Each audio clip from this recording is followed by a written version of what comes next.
Good morning students.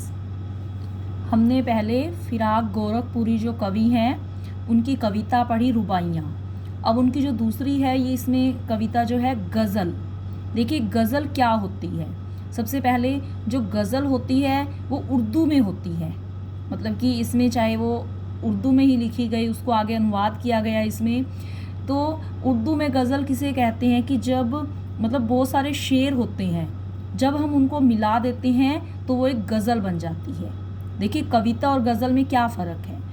कविता में स्टैंजेस होते हैं, गज़ल में भी स्टैंजेस होते हैं, मतलब शेर होते हैं। लेकिन कविता में जो पॉइंट टू पॉइंट होता है, मतलब एक ही चीज़ से संबंधित पूरी कविता होती है। अगर उसमें से हम कोई स्टैंजा ख़त्म कर देते हैं तो कविता का अर्थ नहीं बन पाता। लेकिन गज़ल की ये विशेषता होती है कि गज़ल जो है वो शेरों से मिलकर बनती है।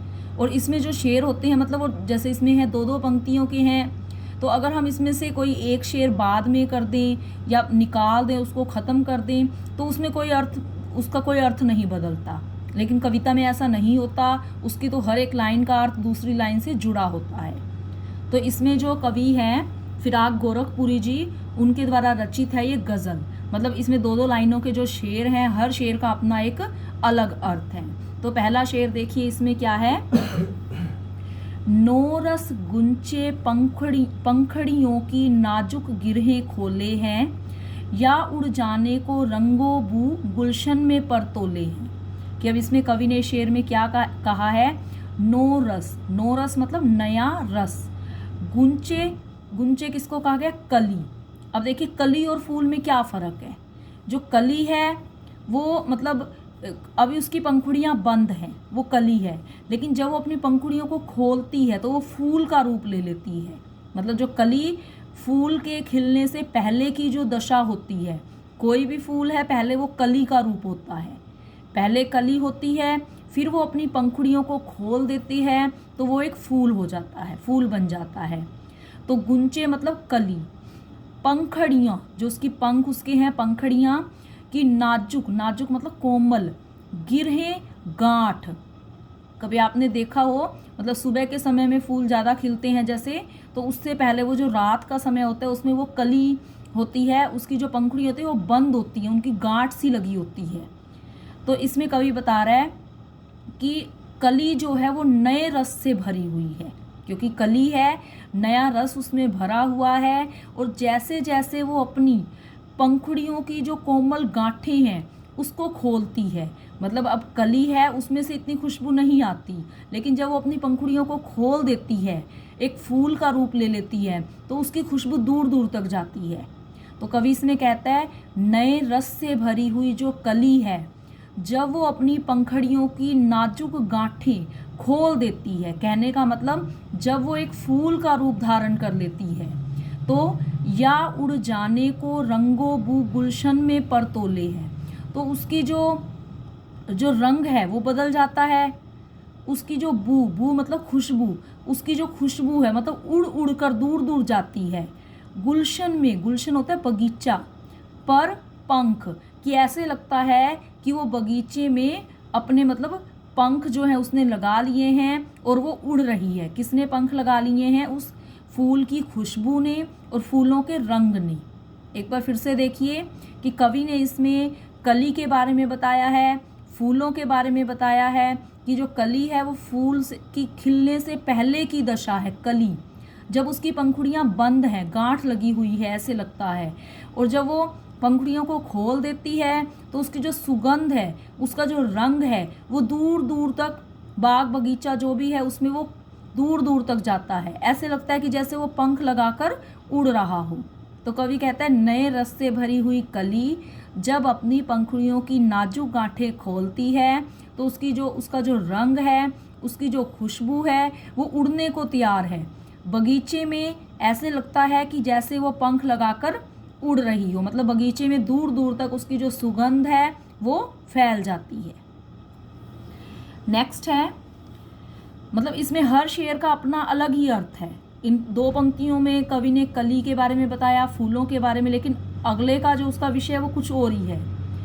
तारे आंखें झपकावे हैं, जर्रा जर्रा सोए हैं, तुम भी सुनो ओहो यारो, शब में सन्नाटे कुछ बोले हैं। अब इसमें कवि ने मतलब घनी रात का वर्णन किया है, रात का अंधेरा, कि जब बहुत ज़्यादा मतलब रात है, आधी रात का समय कह सकते हैं हम, कि जब ऐसे लगता है कि तारों को भी नींद आ रही है।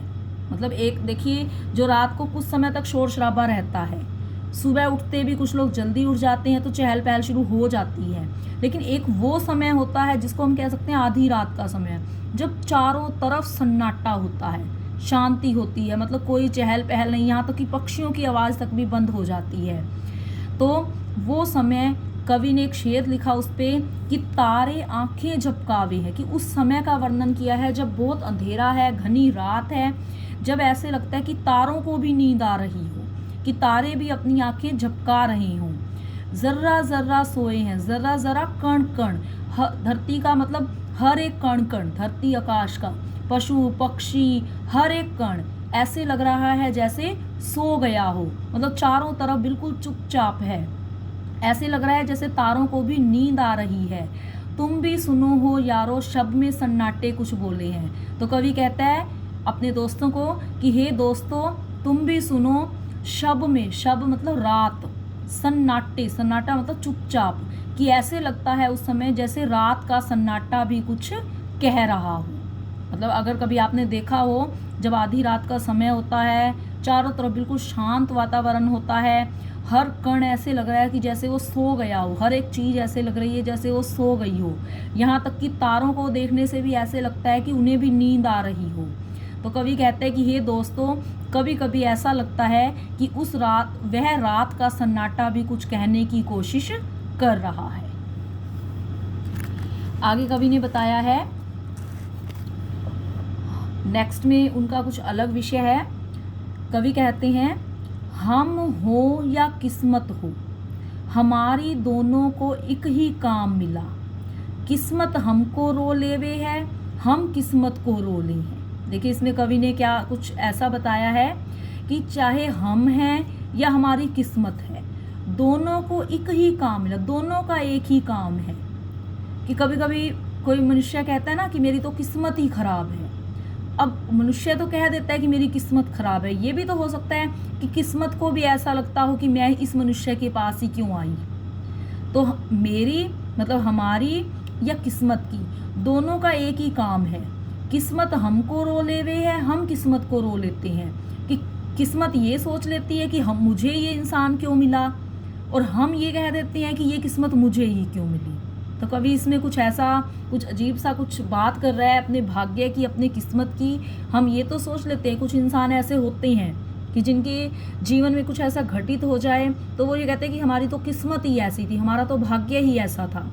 तो अब ये भी तो है कि हम अगर किस्मत को रो रहे हैं, किस्मत हमें लेकर रो रही है। हम ये सोचते हैं कि हमारी किस्मत ऐसी थी, हो सकता है किस्मत भी यही सोच रही हो कि ये इंसान मुझे ही क्यों मिला। तो कवि ने इसमें किस्मत मतलब भाग्य के बारे में बताया है। नेक्स्ट है,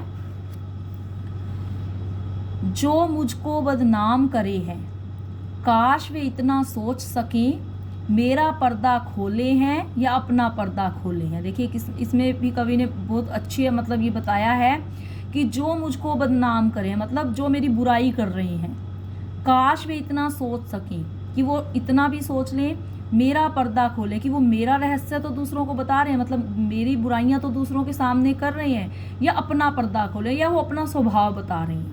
जैसे कई मनुष्यों की हैबिट होती है, आदत होती है बुराइयां करने की, कि वो हर समय दूसरे की निंदा चुगली, दूसरे में मतलब कमियां ही ढूंढते रहते हैं। तो कवि इसमें उन लोगों को कह रहा है कि जो उसकी बुराइयां तो कर रहे हैं, लेकिन वो इतना सोचें कि वो मेरे रहस्य खोल रहे हैं, मतलब मेरी बुराइयां कर रहे हैं दूसरों के सामने, मेरे रहस्य खोल रहे हैं, कि वो मेरे रहस्य खोल रहे हैं या अपना पर्दा खोल रहे हैं, मतलब अपने पर्दे, अपना रहस्य खोल रहे हैं, कि उसका स्वभाव ही ऐसा है। कि कई बार किसी की हैबिट है, वो सामने वाला ये नहीं देखता कि वो किसकी बुराई कर रहा है, ये हो सकता है सामने वाला ये सोचता है कि इसकी तो आदत ही ऐसी है कि ये तो हमेशा दूसरों की बुराई ही करता रहता है।